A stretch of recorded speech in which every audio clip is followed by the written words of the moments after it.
Pernahkah kamu menemukan selembar uang tergeletak begitu saja di jalanan sepi, lalu diam-diam menyimpannya di dalam saku? Selamat, mungkin kamu baru saja menukar nyawamu sendiri. Malam ini, kita akan menyusuri sebuah kisah nyata tentang kelengahan yang berujung pada malapetaka abadi. Bayangkan, kamu sedang berjalan pulang di bawah temaram lampu jalan yang berkedip. Angin malam berhembus dingin menusuk tulang, dan tiba-tiba matamu menangkap selembar kertas berharga yang seolah sengaja diletakkan di sana menunggumu. Jangan pernah merasa beruntung. Itu bukanlah rezeki yang jatuh dari langit, melainkan sebuah kail pancing dari dimensi gelap yang sedang mencari mangsa.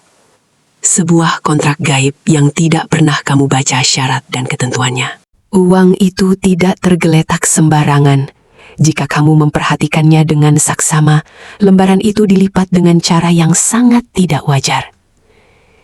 Dilipat tepat 3 kali, membentuk sebuah segitiga kecil yang keras dan kaku. Dalam kepercayaan ilmu hitam kuno, lipatan pertama adalah simbol undangan, lipatan kedua adalah pengikat janji, dan lipatan ketiga adalah penyerahan jiwa. Sang korban tanpa menaruh rasa curiga sedikit pun mengira Dewi Fortuna sedang tersenyum padanya. Padahal saat ujung jarinya menyentuh permukaan kertas yang dingin itu, sebuah entitas tak kasat mata di sudut paling gelap jalanan tersebut menyeringai lebar. Kontrak telah disetujui tanpa selembar kertas pun ditandatangani. Manusia selalu memiliki insting rakus yang terpendam di dalam dirinya. Begitu pula dengan pria malang ini. Ia menoleh ke kanan dan ke kiri, memastikan tidak ada sepasang mata pun yang melihat tindakannya. Ia tidak tahu bahwa ada ratusan pasang mata gaib dari balik pepohonan beringin besar di ujung jalan yang sedang mengawasinya dengan penuh rasa lapar. Dengan gerakan cepat, ia memasukkan uang lipat 3 itu ke dalam saku jaketnya. Sensasi dingin yang aneh seketika menjalar dari saku dadanya. Merayap naik menembus kulit, menyusup ke dalam aliran darahnya. Namun, akal sehatnya mengabaikan peringatan ini dari alam bawah sadarnya. Perjalanan pulang terasa jauh lebih panjang dari biasanya. Lampu-lampu jalan seakan meredup setiap kali ia melangkah melewatinya. Suara langkah kakinya bergema di sepanjang gang sempit yang lembab. Namun perlahan, gema itu tidak lagi sinkron. Ada suara langkah kaki ekstra. Langkah kaki yang lebih berat, basah, dan diseret di atas tanah. Setiap kali ia menoleh ke belakang, lorong gang itu kosong melompong. Hanya menyisakan kabut malam yang menari-nari di tiup angin. Rasa dingin kini berubah menjadi hawa mual yang menusuk perut. Bau amis darah yang bercampur dengan kemenyan busuk mulai tercium samar-samar di udara yang lembab.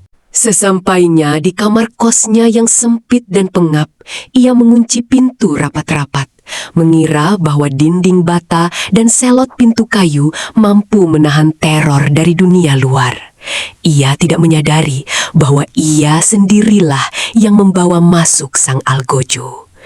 Kamar yang biasanya terasa hangat, kini membeku seperti lemari pendingin. Ia menyalakan lampu pijar yang tergantung di tengah ruangan. Cahayanya berkedip tidak stabil. Di saat inilah rasa penasaran mengalahkan rasa lelahnya. Ia merogoh saku jaketnya, menarik keluar lembaran uang terlipat 3 itu, dan meletakkannya di atas meja kayu yang rapuh. Suasana mendadak hening seketika. Dengan jari yang entah mengapa mulai gemetar, ia perlahan membuka lipatan uang tersebut. Lipatan pertama terbuka, tercium aroma tanah kuburan yang baru digali. Lipatan kedua terbuka, suhu ruangan anjlok drastis, membuat nafasnya mengepulkan uap putih. Dan ketika lipatan ketiga ditarik mundur, matanya terbelalak ngeri. Di tengah lembaran uang yang seharusnya bergambar pahlawan nasional, terdapat sebuah noda hitam pekat yang merembes. Bukan sekedar noda kotoran, melainkan bercak darah kering yang membentuk simbol gaib dikelilingi tulisan aksara kuno. Sebuah rajah pesugihan.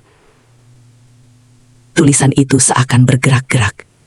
Kutukan itu kini telah sepenuhnya aktif, mengunci koordinat nyawanya. Malam itu, ia mencoba tidur untuk melupakan semuanya, meyakinkan dirinya bahwa itu hanyalah uang cacat biasa. Namun, di sepertiga malam, ia terbangun dalam kondisi lumpuh total, ketindihan. Matanya terbuka lebar menatap langit-langit kamar yang gelap, sementara tubuhnya kaku sekeras batu. Dadanya terasa seperti dihimpit oleh balok beton bertonton. Dan dari sudut tergelap kamarnya, perlahan muncul sebuah siluet tinggi besar. Siluet itu merangkak naik ke dinding, berputar dengan cara yang melawan hukum gravitasi, lalu merayap ke arah tempat tidurnya. Makhluk itu membungkuk di atas wajahnya, menagih janji berdarah yang tak pernah ia ucapkan. Pagi harinya, ia terbangun dengan napas tersengal-sengal, sekujur tubuhnya basah oleh keringat dingin. Jantungnya berdebar sangat kencang hingga terasa sakit. Ia meyakinkan dirinya bahwa malam tadi hanyalah mimpi buruk belaka, efek dari kelelahan bekerja. Namun, ilusi kenyamanannya hancur berkeping-keping saat pandangannya tertuju pada meja kayunya. Uang kertas berbercak darah itu tidak ada di sana. Ia panik mencari ke seluruh penjuru kamar. Hingga akhirnya ia menemukan uang itu berada tepat di atas bantalnya, sebelah tempat kepalanya terbaring. Dan yang lebih mengerikan, uang itu telah melipat dirinya sendiri kembali menjadi segitiga. Lembaran itu bernyawa. Hari-hari berikutnya dipenuhi oleh kejadian-kejadian yang ganjil. Seakan kutukan itu mencoba menutupi terornya dengan ilusi keberuntungan semu. Ia menemukan uang 100.000 di saku celana lamanya, mendapat makanan berlimpah, hingga menemukan dompet tebal di jalanan. Rezeki tiba-tiba mengalir deras tanpa alasan yang jelas. Umpan manis dari iblis pesugihan mulai bekerja, berusaha membuat korbannya merasa bahwa kontrak ini menguntungkan. Namun sebagai bayarannya, rasa sakit mulai menggerogoti tubuh fisiknya dari dalam. Setiap keping keberuntungan dibayar dengan tetesan vitalitas kehidupan. Makanan terasa seperti pasir, dan air minum terasa seperti darah basi. Ia kaya dalam ilusi, namun sekarat dalam realita. Keberuntungan semu itu tidak berlangsung lama. Hanya dalam waktu kurang dari 7 hari, tubuhnya menua secara tidak wajar. Rambut ikalnya yang hanya sedikit beruban, kini rontok dalam genggaman tangannya setiap kali ia menyisir. Kulitnya mengendur dan memucat seperti mayat yang sudah berhari-hari disemayamkan. Kantung matanya menghitam pekat masuk ke dalam tengkoraknya. Ia bisa merasakan sesuatu bergerak-gerak di bawah kulit lengannya. Seperti ada parasit gaib yang menyerap sari-sari kehidupannya tanpa henti. Kutukan uang terlipat 3 itu bekerja persis seperti lintah astral, mengisap habis energi spiritualnya. Cermin di kamarnya kini memantulkan wajah tengkorak hidup yang menunggu ajal. Kewarasannya berambang batas kehancuran. Malam itu, di tengah hujan badai yang menderu, petir menyambar menyinari seluruh penjuru kamarnya. Dan dalam kilatan cahaya menyilaukan itu, ia melihatnya dengan sangat jelas. Di sudut ruangan berdiri sesosok makhluk jangkung setinggi langit-langit, terbungkus kain kafan yang basah oleh cairan kental kemerahan. Wajahnya tertutup rambut panjang yang kusut masai, menyisakan sepasang mata putih tanpa bola hitam yang menatap tajam ke arahnya. Tangan makhluk itu kurus kering, menunjuk lurus ke dadanya. Ia akhirnya sadar. Ia telah mengambil uang tumbal pesugihan yang sengaja dibuang orang lain untuk memindahkan kutukan. Kepanikan luar biasa menguasai dirinya. Ia harus menyingkirkan benda terkutuk itu sekarang juga. Dengan sisa-sisa tenaga yang dimilikinya, ia merampas uang terlipat 3 itu. Ia berlari keluar, menembus hujan badai yang menderu tanpa memperdulikan dingin yang menusuk tulang. Ia berlari sejauh mungkin ke arah jembatan tua di ujung kota yang di bawahnya mengalir sungai beraliran deras. Di tengah jembatan, sambil berteriak memohon ampunan, ia melemparkan uang kertas itu ke dasar sungai yang gelap. Ia melihat benda kecil itu tertelan pusaran air yang hitam. Sesaat, ada perasaan lega yang luar biasa. Ia merasa telah menang. Dengan langkah tertatih, namun hati yang sedikit tenang, ia berjalan kembali ke kamar kosnya. Ia berharap esok pagi ia bisa memulai hidupnya yang terbebas dari jerat gaib. Ia menutup pintu kamarnya, melepaskan jaket kulitnya yang berat dan basah.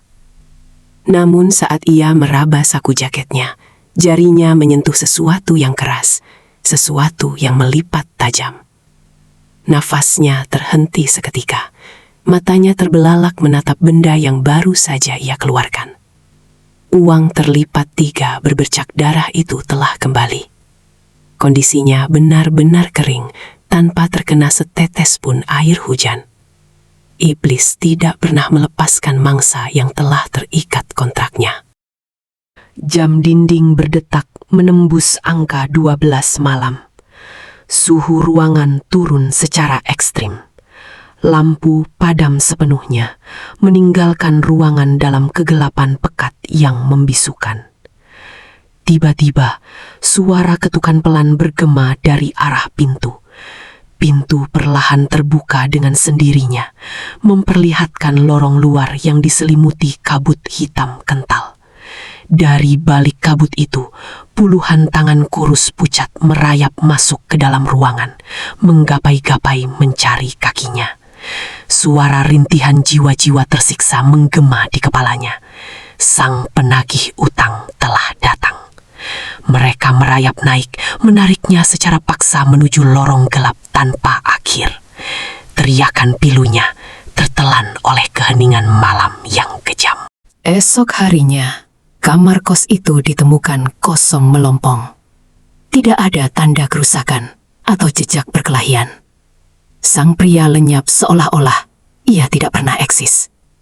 Namun, di alam gaib, jiwanya kini menjadi budak abadi bagi entitas pembawa petaka.